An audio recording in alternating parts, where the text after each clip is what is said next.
Hello, and welcome to another Leadership Nugget. Today I'm talking about something that frankly took me too long in business to learn. It's how to have difficult conversations. So my personality has always been, highly engaged and interactive. And I have to admit that down deep inside, I think we all like to be liked. And so early in my career, I was very conflict averse. I wanted to see if things could go through. I didn't want to address things too early. I didn't know how to address things in a way that would be comfortable. And clearly, just like we talked about in frog swallowing, these things don't get better when you wait. So let's talk about some of those things. So again, early in my career, I think I focused on the short term too much. I was happy if the waters were kind of calm, and I really focused more on the relationship and not enough on the actual business outcome. And you can see long-term detrimental effects of avoiding conflict are harmful in the organization. So my priorities were not there. I think these so-called healthy alternatives are somewhat intuitive. You can think about it not as a problem, but as an opportunity. You can, work on constructive ways that you might approach it. In other words, use I instead of you. Set some ground rules when you're talking about how to address the conflict.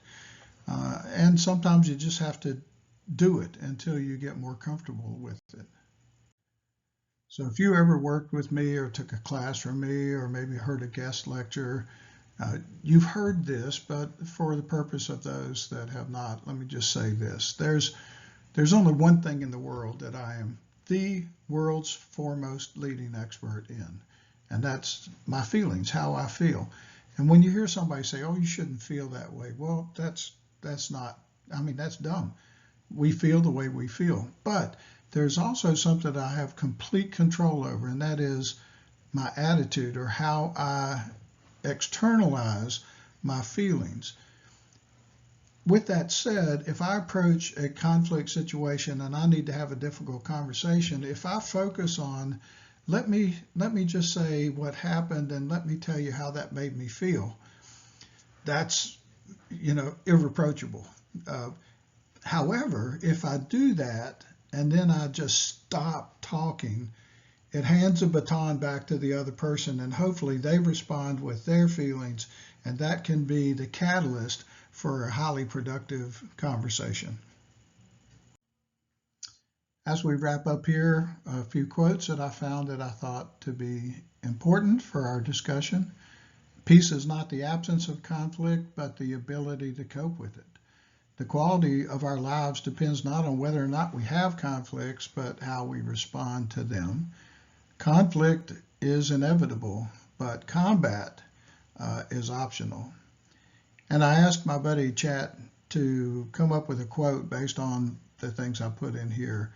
And she said, effective leaders foster healthy conflict, encouraging openness, debate, and resolution without allowing it to become destructive.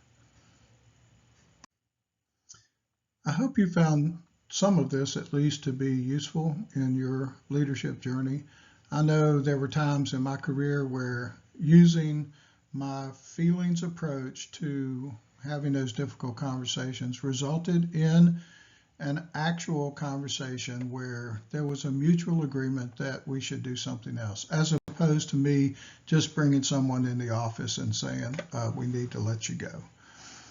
If you have found something useful here, or if you enjoy these, there are more of them out at the UCF School of Global Health Management and Informatics.